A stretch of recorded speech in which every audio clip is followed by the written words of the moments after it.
Hello everyone, welcome to the GDC classes pharmacognosy की। आज की क्लास में हम फार्माकोग्नोसी के 15 एमसीक्यू विथ एक्सप्लेनेशन डिस्कस करने वाले हैं, जिसका टॉपिक है definition and history of pharmacognosy and classification of crude drug. तो देखते हैं हमारा पहला सवाल।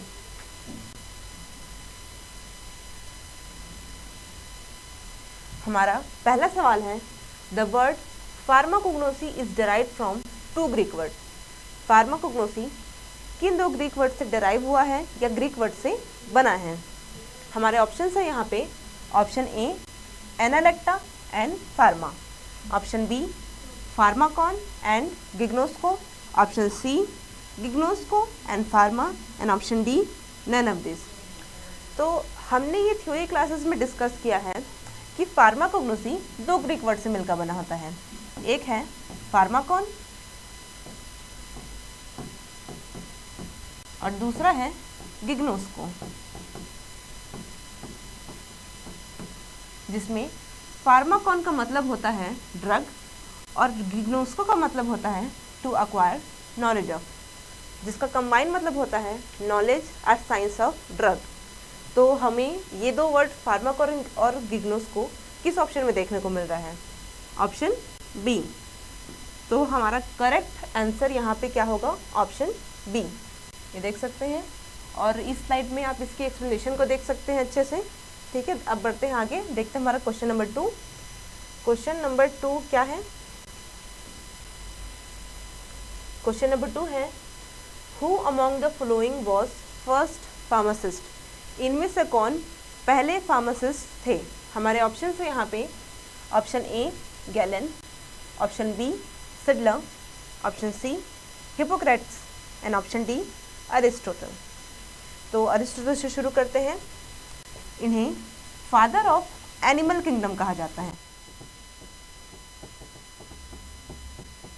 और हिपोक्रेटिस इन्हें फादर ऑफ मेडिसिन कहा जाता है।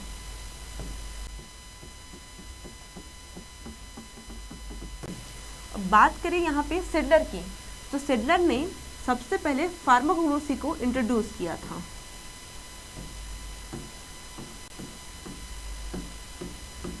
इन्होंने अपने डॉक्टरल थीसिस एनालेक्टा फार्माकोग्नोस्टिका में सबसे पहले ये टर्म फार्माकोग्नोसी को इंट्रोड्यूस किया था। और बात करें गैलन की, तो ये है फर्स्ट फार्मासिस्ट। ठीक है, तो यहाँ पे चारों ऑप्शन हम देख लिए। अरिस्टोटल है animal father of animal kingdom, Hippocrates है फादर ऑफ मेडिसिन, सिडलर ने फार्माकोग्नोसी जो टर्म है इसको इंट्रोड्यूस किया था, और गैलन है हमारे फर्स्ट फार्मासिस्ट। तो यहाँ पे हमारा आंसर क्या होगा? आंसर होगा ऑप्शन ए गैलन। यहाँ पे इस स्लाइड में आप एक्सप्लेनेशन देख सकते हैं। गैलन जो है ये फर्स्ट फार्मासिस्ट है जिनकी फार्मेसी या फिर एपोथेकेरी में बहुत सारे पेन रिलीविंग मटेरियल मौजूद थे। अब देखते हैं क्वेश्चन नंबर 3। क्वेश्चन नंबर 3 क्या है? क्वेश्चन नंबर 3 है, who is called as a father of medicine? अभी पिछले क्वेश्चन में ही हमने इसे डिस्कस किया। Hippocrates is a father of medicine. बाकी ऑप्शंस देख लेते हैं। चरक, चरक जो है ये आयुर्वेदा से रिलेटेड है। इन्होंने एक बहुत ही प्रमुख रचना चरक संहिता वो की थी। डायोस्कोराइड, इन्हें फादर ऑफ फार्माकोग्नोसी कहा जाता है। और थियोफ्रास्टस, इन्हें फादर ऑफ प्लांट किंगडम कहा जाता है। हमारा करेक्ट आंसर है यहाँ पे ऑप्शन ए हिपोक्रेट्स। यहाँ पे आप इसका एक्सप्लेनेशन देख सकते हैं। ठीक है, अब देखते हैं क्वेश्चन नंबर 4। क्वेश्चन नंबर 4 क्या है? Question number 4 is, who coined the term pharmacognosy? तो बताइए सभी, who coined the term pharmacognosy?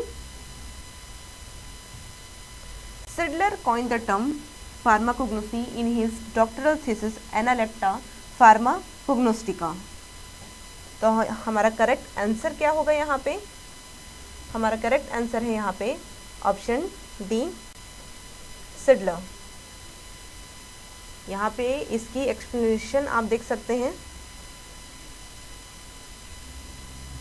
नगाई जो है ऑप्शन ए, इन्होंने इफेड्रिन को आइसोलेट किया था। सर्चनर ने मॉर्फिन को आइसोलेट किया था ओपियम से, और स्टेस एंड ओटो ने एल्कलॉइड के लिए एक्सट्रैक्शन प्रोसेस को डेवलप किया था, और सिडलर ने द टर्म फार्माकोग्नोसी को इंट्रोड्यूस किया था।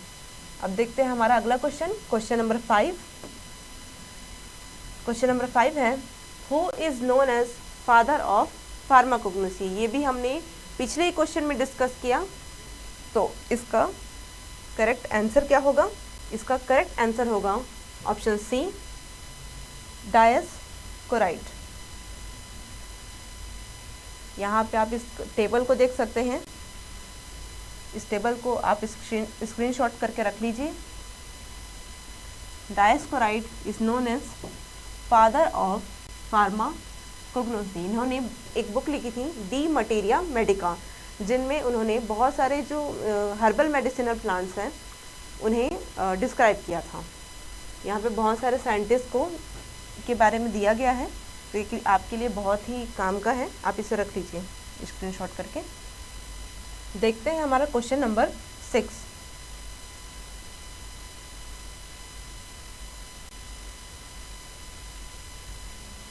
तो क्वेश्चन नंबर 6 है, which scientist introduce the binomial system for plant naming. किस साइंटिस्ट ने binomial system of plant naming को इंट्रोड्यूस किया था, जिसे बायनॉमिनल नोमेनक्लेचर कहते हैं। प्लांट के नेमिंग के लिए किसने कोई सिस्टम इंट्रोड्यूस किया था? देखते हैं हमारे ऑप्शंस। हमारे ऑप्शंस है option A Dioscorides, option B Galen, option C Theophrastus and option D स्वीडलिनियस।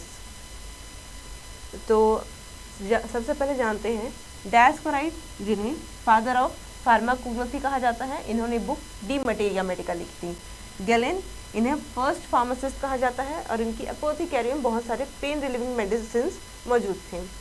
Theophrastus, इन्हें फादर ऑफ प्लांट किंगडम कहा जाता है। और जो हमारा ऑप्शन डी है स्वीडलिनियस, इन्होंने बायनॉमिनल नोमेनक्लेचर को इंट्रोड्यूस किया था।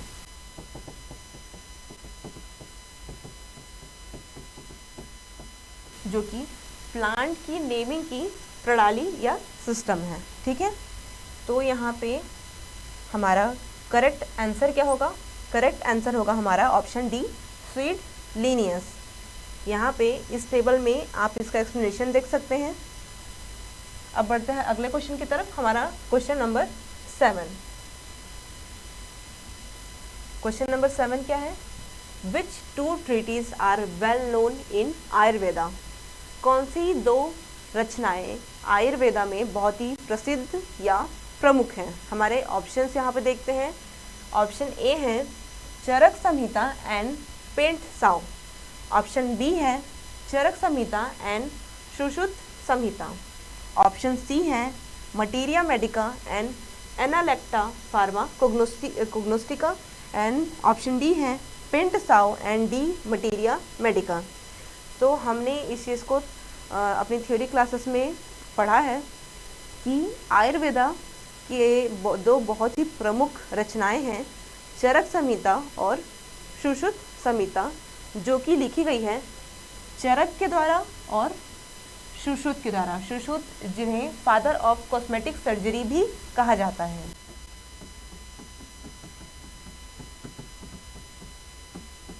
ठीक है, तो हमारा करेक्ट आंसर यहाँ पे क्या हो जाएगा?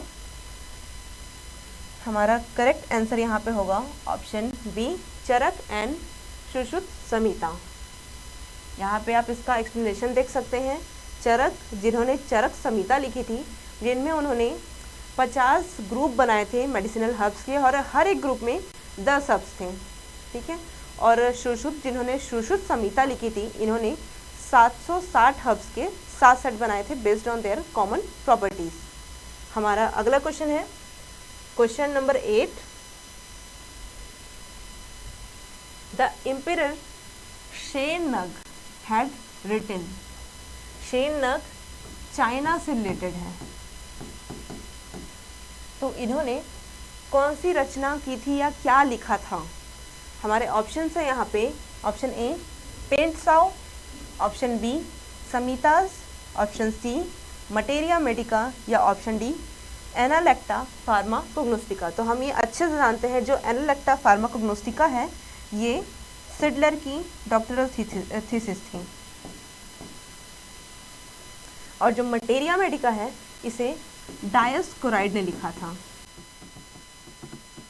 संहिता जो कि है चरक संहिता या शुश्रुत संहिता, ये उन दोनों ने मिलकर लिखा था।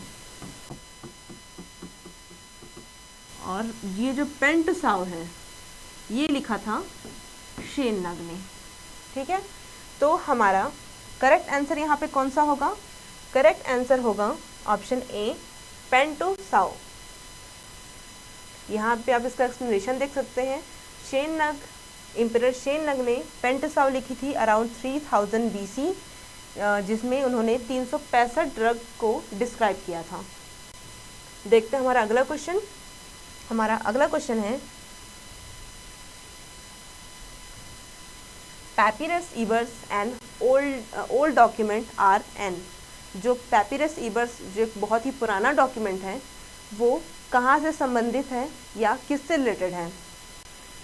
ऑप्शन ए है इंडियन डॉक्यूमेंट है, या ऑप्शन बी इजिप्टियन डॉक्यूमेंट है, या ऑप्शन सी अमेरिकन डॉक्यूमेंट है, या ऑप्शन डी चाइनीज़ डॉक्यूमेंट है।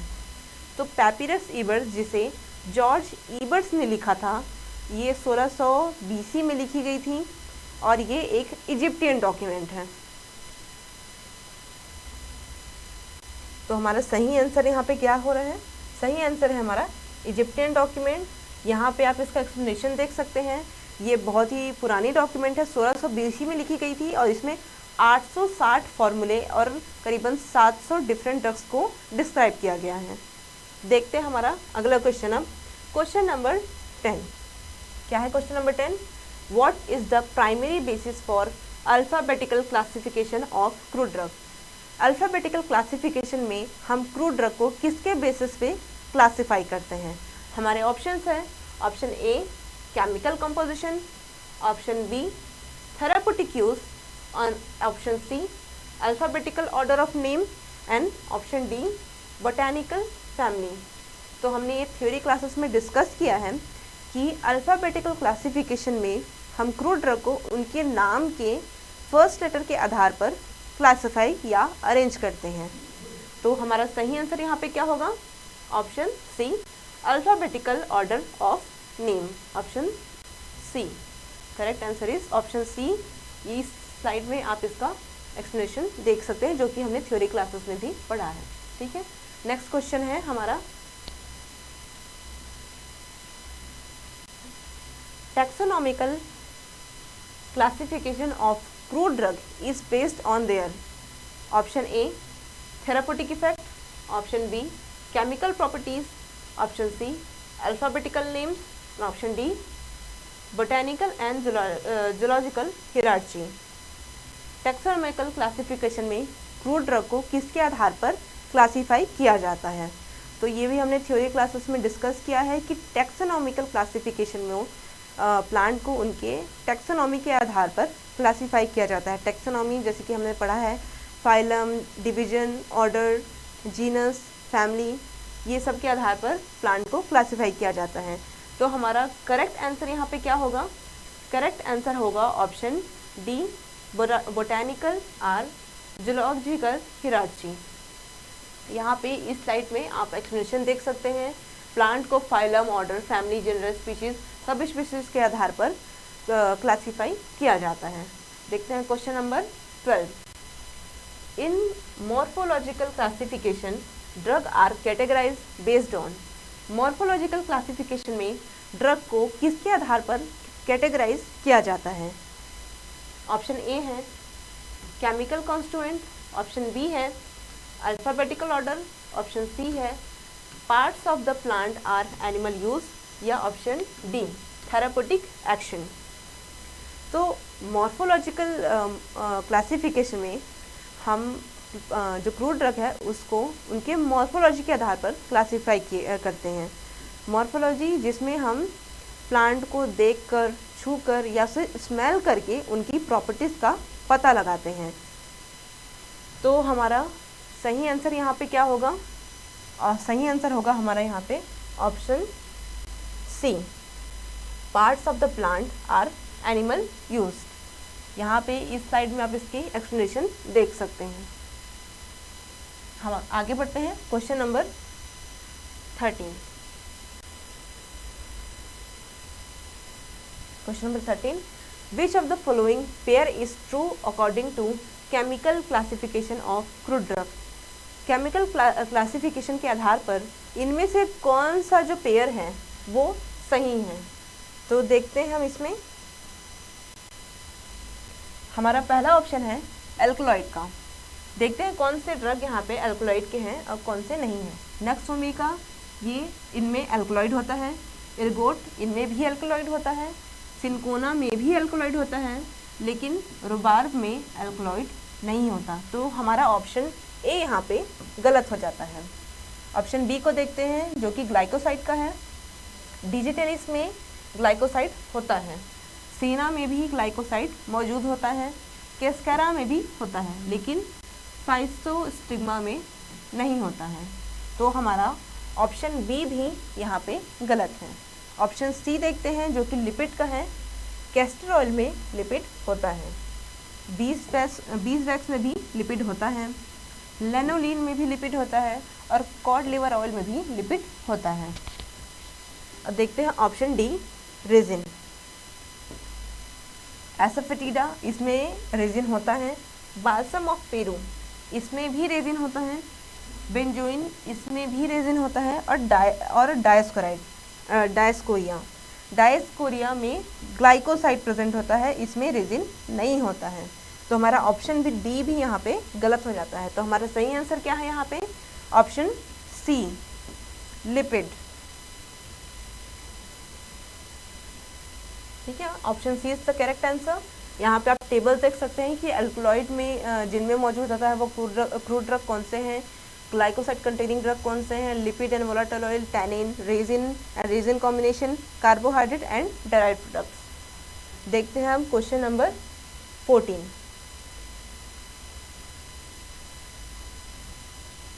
Which classification is helpful for the practical study of pharmacognosy? कौन सा क्लासिफिकेशन फार्माकोग्नोसी के प्रैक्टिकल स्टडी के लिए यूजफुल होता है? देखते हैं option A, alphabetical classification. Option B, pharmacological classification. Option C, chemical classification. या फिर ऑप्शन डी, मॉर्फोलॉजिकल क्लासिफिकेशन। तो इसका सही आंसर क्या होगा? इसका सही आंसर होगा option D, pharmacological classification. Pharmacological classification क्यों होता है? क्योंकि जब हम प्रैक्टिकल स्टडी करते हैं तो हमें प्लांट की मॉर्फोलॉजी, उसका टेक्सचर, जैसे हम लीफ की कोई स्टडी करते हैं तो हमें तो लीफ का एपेक्स, लीफ की मार्जिन, लीफ का बेस, ये सब हमको पता होना चाहिए, पता करना होता है। तो मॉर्फोलॉजिकल क्लासिफिकेशन जो है इसकी स्टडी के लिए बहुत ही हेल्पफुल है फार्माकोग्नोसी की। तो हमारा करेक्ट आंसर होगा ऑप्शन डी, मॉर्फोलॉजिकल क्लासिफिकेशन। अब देखते हैं हमारा क्वेश्चन नंबर 15, जो कि है chemotaxonomical classification combines which two types of information. Chemotaxonomical classification में कौन सी दो टाइप की इंफॉर्मेशन होती है? ऑप्शन ए है alphabetical order and therapeutic use. Option B है morphological and chemical properties. Option C है chemical constituent and botanical zoological family. Option D है therapeutic use and chemical composition. तो हमने ये थ्योरी क्लासेस में पढ़ा है, कीमोटैक्सोनॉमी के नाम में ही ये सब लिखा हुआ है। कीमो का मतलब होता है केमिकल, टैक्सोनॉमिकल का मतलब होता है टैक्सोनॉमी, जैसे कि उसकी जो भी division, phylum, order, genus, species, ये सब। तो हमारे यहाँ पे करेक्ट आंसर क्या निकल के आ रहा है? अल्फ़ाबेटिकल तो नहीं है, मॉर्फोलॉजिकल या केमिकल प्रॉपर्टी नहीं है, नहीं केमिकल प्रॉपर्टी की मॉर्फोलॉजिकल नहीं है, chemical constituent and botanical zoological family, ये है हमारा करेक्ट आंसर, क्योंकि थेराप्यूटिक यूज़ नहीं है। तो यहाँ पे हमारा करेक्ट आंसर क्या है? करेक्ट आंसर है हमारा option C, chemical constituent and botanical zoological family. यहाँ पे इस साइड में आप इसका एक्सप्लेनेशन देख सकते हैं। ठीक है, कीमोटैक्सोनॉमी make use of chemical fact and taxonomical position. ठीक है, तो यहाँ पे हमने फार्माकोग्नोसी के 15 MCQ विथ एक्सप्लेनेशन देखें और इसी तरह के और भी वीडियोस देखने के लिए हमारे चैनल के साथ बने रहिए।